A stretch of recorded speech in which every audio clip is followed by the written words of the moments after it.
पीतलेशा का वर्णन करते हैं। पीतलेशा में क्या कहा?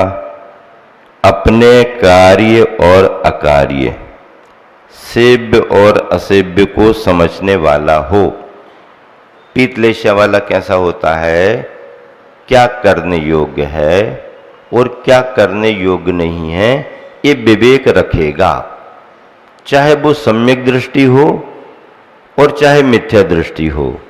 मिथ्या दृष्टि होने पर उसको आत्म तत्व की पहचान नहीं होगी, कल्याण की भावना नहीं होगी, लेकिन व्यवहारिक क्षेत्र में वो ये विचार करके चलेगा कि हमें अपने व्यवहारिक जीवन में क्या करने योग्य है और क्या करने योग्य नहीं है। एक कार्य और अकार्य का, सेव्य और असेव्य का, मतलब क्या ग्रहण करने योग्य है और क्या ग्रहण करने योग्य नहीं है। शाकाहार, मांसाहार, भक्ष्य अभक्ष्य आदि का वो विवेक रखेगा, चाहे वो सम्यक दृष्टि अवस्था में हो और चाहे मिथ्या दृष्टि अवस्था में हो। सबके प्रति समदर्शी हो। देखो पीतलेशा शुभलेशा की ओर बढ़ गए ना। कृष्णनील कापोते या शुभ थी, इनका स्वरूप समझ लिया, अब शुभ की ओर बढ़ रहे हैं। पीतलेशा कार्य अकार्य का ध्यान रखने वाला हो, सेव्य असेव्य को समझने वाला हो, सबके प्रति समदर्शी हो। सबके प्रति समदर्शी का मतलब परिचित अपरिचित, अपना पराया, अच्छा बुरा, शत्रु मित्र, कोई भी उसके सामने देखेगा वो समभाव रखेगा। ये पीतलेशा शुरू हो गई। दया और दान में तत्पर हो। दया का परिणाम भी रखता है और दान में भी तत्पर है। अब दान में तत्पर है का मतलब अगर सम्यक दृष्टि है तो मोक्ष मार्ग के स्वरूप को समझ करके, देवशास्त्र गुरु के स्वरूप को समझ करके पात्र पात्र का भेद करते हुए करेगा, अगर सम्यक दृष्टि है तो। और मिथ्या दृष्टि है तो ऐसे मिथ्या दृष्टि लोग भी बड़ा बड़ा दान करते हैं, बड़ी बड़ी चैरिटी करते हैं, अरबों खरबों की अपनी प्रॉपर्टी संस्था बना करके जनहित में छोड़ देते हैं, किसी को देते नहीं हैं। उनके ऐसे परिणाम होते हैं। मेडिकल लाइन में, शिक्षा की लाइन में वो अपना बड़ा बड़ा योगदान दे देते हैं। तो ये दान उनका, भले वो मोक्ष मार्ग के अनुरूप नहीं है, लेकिन दान तो दान माना जाता है, सहयोग तो सहयोग माना जाता है। तो दया और दान में तत्पर हो। मृदु स्वभावी, कैसा? मृदु स्वभावी, कोमल परिणामी, मृदु स्वभावी हो। दृढ़ता, मित्रता और सत्यवादिता। क्या परोपकारिता नहीं लिखा है इसमें? नहीं तो राजन जी वे 3-4 शब्द बोलते हैं, दृढ़, सत्यवादिता, मित्रता, परोपकारिता। इसमें 3 शब्द लिखे हैं, दृढ़ता, मित्रता और सत्यवादिता। दृढ़ता का मतलब क्या? अपने कर्तव्य के प्रति वो दृढ़ रहेगा, चाहे वो पारिवारिक कर्तव्य निभा रहा हो, चाहे सामाजिक कर्तव्य निभा रहा हो, चाहे राष्ट्रीय कर्तव्य निभा रहा हो। जो उसकी जवाबदारी है उस कर्तव्य को निभाने में वो सुदृढ़ रहेगा, अस्थिर चित्त नहीं रहेगा। मित्रता का भाव रखेगा। मित्रता का भाव क्या? मैत्री भाव जगत में मेरा सब जीवों से नित्य रहे, मित्रता का भाव रखेगा। और सत्यवादिता, सत्य व्यवहार करेगा, भावों में सत्यता का अनुभव करेगा, वचन व्यवहार सत्यता के करेगा, और अपना जो जीवन व्यवहार है वह भी सत्यता से जोड़ करके रखेगा। ये पीतलेशा के परिणाम हैं, ये पीतलेशा के परिणाम हैं। ऐसे परिणामों से पुण्य का आश्रय होता है। क्या होता है? पुण्य का, शुभ भाव है, पुण्य का आश्रय होगा, पुण्य का आश्रय होगा। अब सम्यक दृष्टि अगर होगा तो मोक्ष मार्ग के अनुरूप साथी से पुण्य का आश्रय होगा, और अगर मिथ्या दृष्टि रहेगा तो संसार में वैभव सुख सुविधा दिलाने वाला पुण्य उसको आता रहेगा, मोक्ष मार्ग उसका प्रशस्त नहीं होगा क्योंकि वो मिथ्यादृष्टि अवस्था में है। तो इस तरह से पीतलेश्या को शुभ कहा गया है, पद्मलेश्या भी शुभ है। अब पद्मलेश्या का स्वरूप देखो कैसा कैसा स्वरूप बढ़ता जा रहा। 3 प्रारंभ की अशुभ लेश्याओं में आपने पढ़ा तो कैसा कैसा दिखा, अब शुभ में पढ़ा, पीतलेश्या को पढ़ लिया पद्मलेश्या। त्यागी हो, त्यागी हो का मतलब है कि जो कुछ भी उसने संग्रह किया है उसका सदुपयोग कर रहा हो, दान दे रहा हो। त्यागी का मतलब वो गृहस्थ दान देने वाला हो, निरंतर अपने संग्रहित संपदा का सदुपयोग करने वाला हो।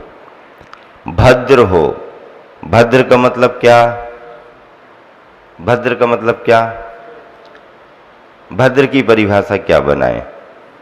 अगर भद्र की परिभाषा समझ में ना आए तो अभद्र की परिभाषा तो समझ में आती होगी ना। भद्र और अभद्र में क्या अंतर है? ज्ञानी से ज्ञानी मिले तो क्या होगा? ज्ञानी से ज्ञानी मिले तो क्या होगा? 2 बातें हुए, अच्छी ज्ञान की चर्चा हो जाएगी। ज्ञानी से ज्ञानी मिले, ज्ञानी से ज्ञानी मिले, 2 बातें हों, और मूर्ख से मूर्ख मिले तो उनका स्वागत सत्कार कहां से शुरू होगा? कहां से शुरू होगा स्वागत सत्कार? हैं? वेलकम कैसा करेंगे वो? अगर ज्ञानी से ज्ञानी मिलेगा तो वो हाथ जोड़ करके वेलकम कर, आइए आपका स्वागत है।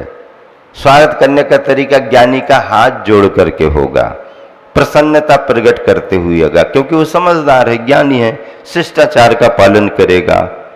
और असंस्कारित व्यक्ति आ जाए, मूर्ख व्यक्ति आ जाए, लापरवाह व्यक्ति आ जाए तो वो भी आपस में जब मिलते हैं तो स्वागत सत्कार करते हैं, पर उनके स्वागत सत्कार करने का तरीका अलग होता है। क्या तरीका होता है? वो हाथ से नहीं करते हैं, वो अपने पैरों से स्वागत करते एक दूसरे का। क्या करते हैं? खड़े होंगे, उसको ऐसी लात मार देंगे, क्यों तुम भी आ गए क्या? क्यों तुम भी आ गए क्या? उसने भी अपनी लात चला दी, हाँ हम भी आ गए, मतलब वेलकम हो गया उनका। ज्ञानी से ज्ञानी मिले, 2 बातें हों, और मूर्ख से मूर्ख मिले, 2 लातें हों। ज्ञानी भद्र पुरुष है, वो शिष्टाचार का पालन करता है। मूर्ख अभद्र पुरुष है, शिष्टाचार की उसको कोई जानकारी नहीं है, उसका शिष्टाचार वही है, वो उसी में मस्त रहता है, उसी में मस्त रहता है। अब देखो, सारे जानवरों को अच्छे अच्छे नाम दिए, एक जानवर को गधा क्यों कहा? विचार किया आपने? सारे जानवरों को अच्छे अच्छे नाम दे दिए, लेकिन एक जानवर को गधा क्यों कह दिया? हालांकि आचार्य श्री ने उस गधे पर भी बड़ी कृपा की है, उस गधे को भी आचार्य श्री ने बहुत अच्छे नजरिए से देखा और मूक माटी में उसके शब्द की बड़ी अच्छी व्याख्या भी कर दी। अब गधे को क्या समझते? गधा, गधा, गद यानी रोग, गद यानी रोग। अरे वो तो रोग का हरण करने वाला है, रोग का हरण करने वाला। आचार्य ने ऐसी व्याख्या की है गधा। महिला समाज में भी आचार्य ने एक एक शब्द लेकर के बड़ी अच्छी व्याख्याएं की। नारी शब्द की अलग व्याख्या की, महिला शब्द की अलग व्याख्या की, कन्या की अलग व्याख्या की, सुता की अलग व्याख्या की, मतलब सभी तरह के नामों को लेकर के मूक माटी ने, मैं आचार्य ने बड़े सम्मानजनक तरीके से व्याख्या की, नए नए अर्थ निकाल करके व्याख्या की। आप पढ़ो तो मूक माटी को। अब लेकिन आचार्य तो संत थे, और संतों में तो हर जगह देखने का नजरिया अच्छा ही होता है। उन्होंने गधे को बहुत अच्छे तरीके से देखा, उसके श्रम को देखा। मूक माटी का मुख्य पात्र था गधा। अगर गधा नहीं होता तो मिट्टी कहां से आती, फिर कुम्हार क्या करता? तो मुख्य पात्र था, तो मुख्य पात्र की विशेषता तो बताना पड़ेगी ना। तो आचार्य ने अच्छी व्याख्या की। लेकिन गधे को गधा क्यों कहते हैं संसारी प्राणी, इसकी चर्चा अपन को आज करनी है। हम सभी लोग मिलकर के, सारे संसार के लोग उसको गधा क्यों कहते हैं? उसकी बुद्धि में ऐसा क्या आ गया? अगर किसी की बुद्धि काम नहीं करती तो उसको अपन क्या कहते हैं? बुद्धि अगर काम ना कर रही हो या बुद्धि उल्टा काम कर रही हो तो क्या कहते हैं? बुद्धि अगर काम नहीं कर पा रही हो या बुद्धि उल्टा काम कर रही हो तो उसको अपन क्या कहते हैं? कहाँ का गधा आ गया। और फिर अगर और ज्यादा कहना है तो लंका का गधा और कह दिया, मतलब लंके में गधे ही गधे थे क्या? हाँ, जिन जिन की बुद्धि उल्टा काम कर रही थी ना, उन लंका वासियों को सबको गधा कहा गया। किस किस की बुद्धि उल्टा काम कर रही थी? रावण की बुद्धि पहले उल्टा काम कर रही थी, फिर रावण का साथ देने वाले जितने थे उनकी बुद्धि उल्टा काम कर रही थी। विभीषण ने साथ नहीं दिया, उसको निकाल दिया, तो विभीषण को लंका का गधा नहीं कहेंगे। क्यों? उसकी बुद्धि सही काम कर रही थी, न्याय का साथ दिया उसने। भले उसको देशद्रोही कह दो, लेकिन वो धर्मात्मा था और न्याय का पक्ष ले रहा था। फिर कुंभकर्ण, इंद्रजीत आदि जिन्होंने जो भी फेवर किया रावण का, जितना फेवर किया उनको भी कह सकते हैं। हालांकि वो भी बहुत धर्मात्मा थे, दीक्षाली मुनि बने, मोक्ष गए, तो उनके बारे में ऐसा नहीं कह सकते हैं। लेकिन रावण की विचारों का जिन जिन ने समर्थन किया, रावण की प्रवृत्ति का जिन जिन ने पोषण किया, तो रावण की बुद्धि ठीक नहीं थी। जिसकी बुद्धि ठीक नहीं होती उसे गधा कहा जाता है और उसके समर्थकों के लिए भी गधा कह दिया जाता। और बाकी दुनिया में गधे जैसे भी हों, लेकिन लंका के गधे सबसे बड़े। लंका का गधा कब कहा जाता है? संक्रांति पर कोई स्नान ना करे तो भैया सबने तो ठंड में नहा लिया, तुम ही एक बचे लंका के गधा। नहाओ जल्दी, चलो ऐसा करो वैसा करो। उसमें कोई विज्ञान होगा उन मुहूर्तों में नहाने का। अब उसको धर्म परंपरा मान ली, लेकिन कोई ना कोई वैज्ञानिक तथ्य होगा।